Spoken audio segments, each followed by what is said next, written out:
આ વિડીયો ફક્ત મહિલાઓ માટે જ છે, પરંતુ પુરુષોએ તો આ વિડીયો જરૂરથી સાંભળવો જ જોઈએ, સાથે તેમની પ્રિયતમાને પણ આ વિડીયો જરૂરથી શેર કરવો જોઈએ। મિત્રો, જાણીને નવાઈ લાગશે કે સાહેબ તમે મને આ વસ્તુ શીખવશો, આ તો અમારી મહિલાઓની, આ તો અમારી ગૃહિણીઓની વાત છે, પરંતુ હા, આ વસ્તુ હું આજે તમને શીખવીશ। અને પ્રત્યેક ગૃહિણીને મારી હાથ જોડીને વિનંતી છે કે આ વિડીયોમાં આપેલા સૂચનોનું જરૂરથી પાલન કરો અને તમારા સ્વાસ્થ્યને પણ સુધાર લાવો અને સ્વાસ્થ્યને લાંબા સમય સુધી સારું જળવાઈ રહે તેવી હું જરૂરથી પૂરેપૂરો પ્રયત્ન કરીશ। મિત્રો, કહેવત છે કે રોટી, કપડાં ઓર મકાન। શું આજે તમને એ પણ પ્રશ્ન થશે કે શું સાહેબ તમે અમને રોટલી શીખવશો? હા, અને આપણા જીવનની મૂળ આવશ્યકતા એક રોટલી છે। મિત્રો, રોટલી તમને આરોગ્ય તો આપે જ છે, સાથે તમને ઘણા બધા જીવનભર તમારું સ્વાસ્થ્ય પણ મજબૂત રાખે છે, પરંતુ રોટલી બનાવતા આપણે જાણતા અજાણતા ઘણી બધી ભૂલો કરતા જ હોઈએ છીએ। ઘણી બધી ગૃહિણીઓ આ સમયમાં ભૂલ કરતી હોઈએ છે, પરંતુ એ ક્યાં સૂચનો કે જેનાથી રોટલીની ગુણવત્તા સારી રહે અને સાથે આપણા સ્વાસ્થ્યની પણ ગુણવત્તા સારી રહે, તો તેના માટે આ વિડીયો આજે આપણે વિસ્તારથી સમજીએ। મિત્રો, રોટલી બનાવવામાં એક મુખ્ય ઘટક છે, તે છે ઘઉંનો લોટ। અને મિત્રો, રોટલી છે તે આપણા જીવનમાં રોજબરોજ ખવાતી એક વસ્તુ છે, અને આ ઘઉંનો લોટ આપણે રોટલીમાં જરૂરથી નાખીએ તો છીએ, સાથે તેની સાથે ઘણા બધા એવા સૂચનો છે કે જેની આપણને ખબર નથી, તો આવું તેનું આપણે પાલન કરીએ। જ્યારે પણ રોટલી કે ભાખરી બનાવવા માટે લોટ દળવામાં આવે છે, ત્યારે તેને ખૂબ ઝીણો લોટ દળવો નહીં, તેને ખૂબ બારીક રાખવો નહીં। મિત્રો, જ્યારે ભાખરીનો લોટ બનાવીએ ત્યારે તેને થોડો કરકરો રાખતા જ હોઈએ છીએ। લોટને જ્યારે ખૂબ બારીક દળો છો ત્યારે તે પચવામાં ખૂબ ભારે પણ થઈ જાય છે, સાથે તેમાંથી રહેલા પોષક તત્વો પણ આપણા શરીરને મળતા નથી। મોડર્ન લાઈફસ્ટાઈલમાં આપણે મોડર્ન તો સાથે સાથે થતા જ હોઈએ છીએ, પરંતુ લાઈફસ્ટાઈલને કારણે આપણે અને સાથે આપણા બધાના જ ઘરમાં જ્યારથી ફ્રીજ આવ્યા છે ત્યારથી આપણે એક બહુ મોટી ભૂલ કરતા હોઈએ છીએ કે આપણે જે ઘઉંનો લોટ વધેલો હોય, રોટલીનો લોટ વધેલો હોય, તેમનો પિંડો બનાવી અને પછી આપણે જે વધેલો લોટ હોય એ તે ફ્રીજમાં મૂકી દેતા હોઈએ છીએ, અને એ લોટનો ઉપયોગ બીજા દિવસે અથવા તો પછીના દિવસે આપણે ઉપયોગ કરતા હોઈએ છીએ અને તેનું ભોજન બનાવીને ખાતા હોઈએ છીએ। પરંતુ તમામ ગૃહિણીઓને મારી વિનંતી છે કે આ ભૂલ કોઈ દિવસ ના કરવી। લોટ અને પાણી જ્યારે મિક્સ થાય ત્યારે એ પેસ્ટ બને તો છે, સાથે જ્યારે તેને આપણે વાસી રાખી મૂકીએ છીએ, ફ્રીજમાં રાખી મૂકીએ છીએ, અને બીજા દિવસે જ્યારે આપણે તેને બનાવીએ છીએ અને એ પછી આપણે ખાઈએ ત્યારે આપણા બાળકો તો બીમાર જ પડે ને। તો મિત્રો, આવી ભૂલ ક્યારેય પણ ના કરવી જોઈએ। જો લોટ વધ્યો હોય તો તે લોટની આપણે રોટલી અથવા તો ભાખરી બનાવી નાખવી જોઈએ।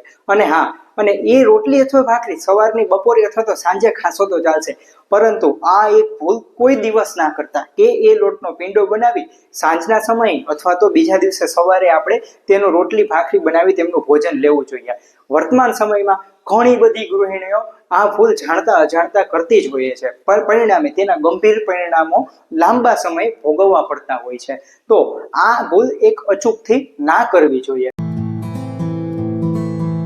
વર્તમાન સમયમાં ઘણી બધી ગૃહિણીઓને એ ટેવ હોય છે કે રોટલી અથવા ભાખરીનો લોટ બાંધતી વખતે તેમાં થોડું મીઠું નાખે છે, પરંતુ આ એક ભૂલ કોઈ દિવસ ના કરવી। કેમ? કારણ કે જો તમે એ લોટમાં મીઠું તો નાખશો, સાથે એ લોટની રોટલી અથવા તો ભાખરી બનાવીને જ્યારે તમે શેકો છો, જ્યારે તેમને ગરમ કરો છો, ત્યારે તે પૂરું ગરમ ન થતાં તે કાચું મીઠું રહે છે, અને એ મીઠું લાંબા સમયે તેમના ગંભીર પરિણામો સર્જી શકે છે, તેમની ગંભીર બીમારીઓને પણ આમંત્રણ આપી શકે છે। અત્યારે મોટા ભાગના ઘરોમાં ગૃહિણીઓ આ પ્રકારની ભૂલ તો કરતી જ હોય છે। જી હા, આપણે અથાણું છે, શાકભાજી છે, તેમાં મીઠું તો નાખતા જ હોઈએ છીએ, પરંતુ રોટલી અને ભાખરીમાં પણ મીઠું નાખીશું તો આપણા શરીરમાં સોલ્ટની માત્રા વધી જાય છે અને પરિણામે તે હૃદયને પણ નુકસાન કરે છે।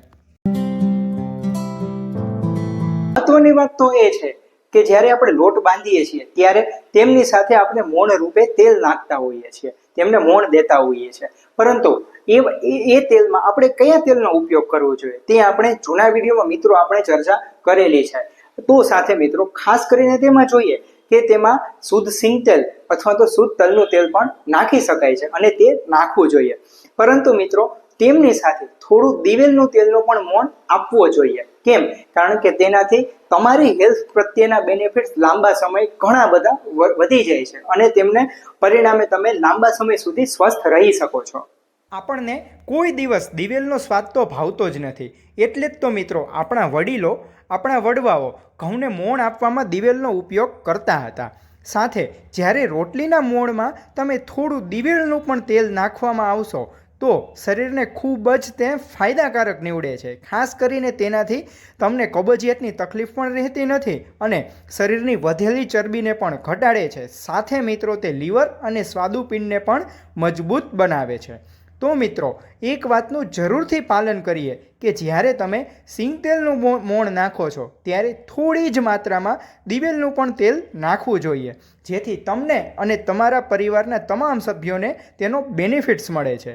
તો તમામ ગૃહિણીઓને મારી વિનંતી છે કે રોટલી કે ભાખરી બનાવવામાં આ એક સૂચનનું પાલન જરૂરથી કરવું જોઈએ. બીજી એ પણ સાવધાની રાખવાની છે કે તૈયાર લોટનો ઉપયોગ કોઈ દિવસ ના કરવો જોઈએ. જાણતા પણ અજાણતા પણ તૈયાર લોટનો ઉપયોગ કોઈ દિવસ ના કરવો જોઈએ.